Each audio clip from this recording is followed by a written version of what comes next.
This is Democracy Watch. Marc, we have a story that just came out that really caught my attention. Donald Trump is already making quick work, again, before even taking office, of swapping out U.S. attorneys. So first off, how worried should we be about this versus how normal something like this is? Okay, so there's a part of this that's very normal, and then there is a part of this that is so abnormal, it should send a chill down everyone's spine. So it is not unusual for new presidents to want to replace the holdover U.S. attorneys, because they are political appointees, with people of their own, right? I mean, that makes perfect sense. You would expect that just as you have other political appointees turnover, U.S. attorneys turnover. What is different here is that obviously Donald Trump has not nominated new U.S. attorneys, nor would you expect him to. That's not going to be the highest priority in the list of potential nominees. So what usually happens is the president either says, okay, U.S. attorneys, stay if you can for a few weeks until we get our own people, or, I really want to replace everybody, so you step down, and then we will have the highest ranking career person take over, right? So a career person in the number 2 slot or the number 3 slot becomes the acting U.S. attorney. And that person acts as the steward of the office until a new person can be put in place. Donald Trump is not going to do that. He doesn't want to elevate nonpartisan people. He doesn't want to elevate the next in line to take over and run the office. Instead, reportedly, according to Bloomberg, they are searching for careerists who are in the Department of Justice, but who are loyal to Donald Trump, and they're just going to put them in charge. So this may not be the number 2 person in that office. This may not even be someone in the office. This may be someone from someplace else, but it may be a line prosecutor, maybe someone who has much less experience. But he's looking for the loyalists in the government already, in the Department of Justice system already, to put in charge of these offices. Now, that is chilling for 2 reasons. Number one, the idea that he has a line into who those people are means that those people are surfacing. Right. Those people there is a competition maybe going on within the Department of Justice already, and presumably throughout the rest of the federal government, by people who think they can make a name for themselves. They can surface themselves as MAGA adherents from day one and jump up the system. And that should be terrifying to everybody. How much of an impact could these people have both at the top, and how much pushback, how much of a bulwark can folks lower than them who aren't these MAGA sycophants, how much of a bulwark could they present against these folks who are, again, surfacing as MAGA loyalists? Look, one of the things you and I have talked about as part of this series for months, starting with Project 2025 and when it first came out and since, has been this idea that Donald Trump wants to replace government on the merits with cronyism. He wants to replace nonpartisan careerists with people who are MAGA loyalists. Well, what he is combining that here with is a competition to prove that you're a MAGA loyalist, right? Yeah. Because he is finding people within the system to sort of self-identify. And you know as well as I do, that doesn't surface the best. Right? Yeah. Right? I mean, inherently, that is a race to the right. It's going to be a race to see who can be extreme enough to both catch the eye of Donald Trump unto itself, but then also beat out all the other MAGA loyalists who are surfacing themselves. Right. And who are some people who we saw do that in the first term? People like Jeffrey Clark. Yeah. People like Kash Patel, right? These were the people who were like, I can catch the eye of the president by proving that I am, more loyal than anybody else. And so really, at the end of the day, that's the only qualification he's looking for. He's not picking Kash Patel because he's especially competent doing X, Y, and Z. It's because he is the most loyal, the most willing to do the bidding of Trump, and that's it. So you don't have to have some deep resume. You don't even have to have much of a resume at all, which the majority of Trump's qualifications are showing us. You really just have to show undying fealty to the God King.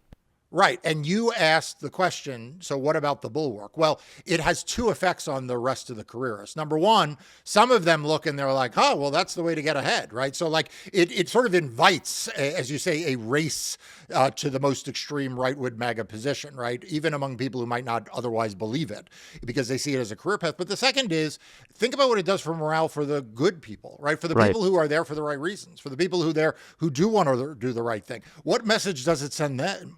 right? It tells them they may want to look for a job someplace else, right? They are not willing to prove themselves loyal, and it exposes them in that process. So it is corrosive both in creating a competition for bad actors, but it's also really corrosive because the people who would be the bulwark, they become the odd man out. They become the odd woman out. They become the person who feels like they don't have a home, and maybe they leave. Maybe they themselves become the object of suspicion. Maybe they become the object of what were their social media posts, or who did they vote for, those kinds of litmus tests that we worry about. And so this is a very, very dangerous moment in American democracy.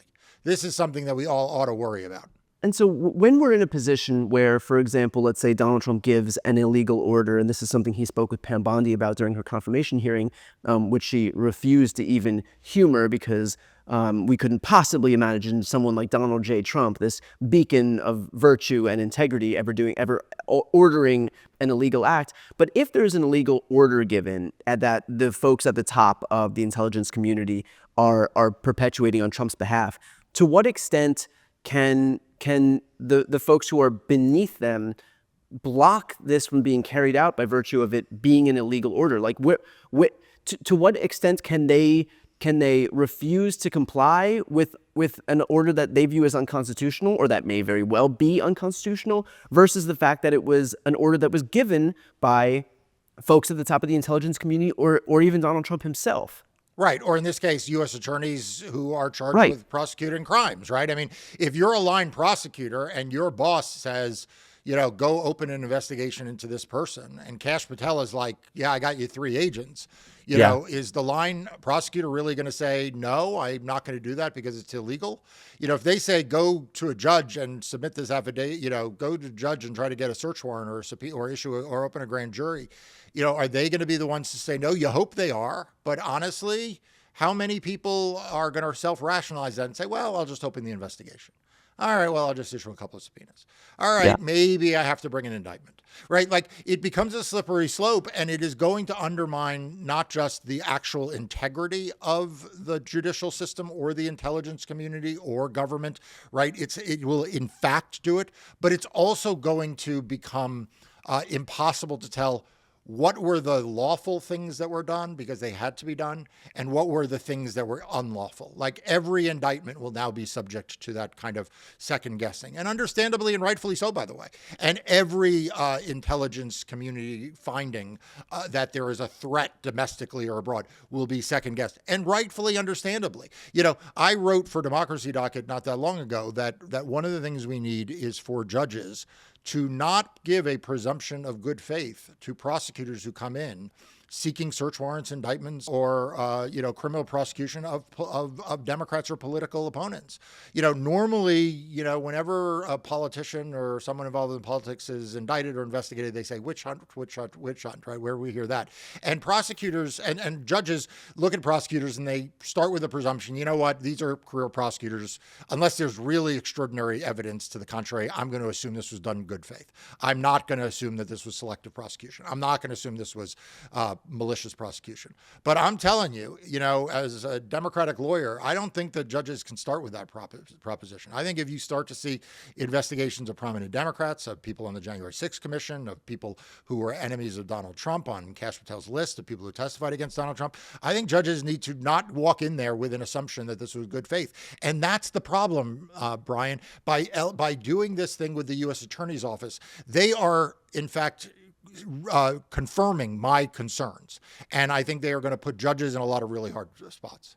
Well, I think that puts on full display the extent to which the courts will be especially important in the next few years moving forward. And you have been beating the drum about this in Democracy Docket, which is the news outlet you founded to focus on everything voting elections. Again, if ever there was a time to sign up and make sure that you can read what Marc has to say and his team has to say on a daily basis, now is that time. So I'll put the link right here on the screen and also in the post description of this video. Please do yourself a favor, sign up and support independent media and fearless journalism. I'm Brian Tyler Cohen. I'm Marc Elias. This is Democracy Watch.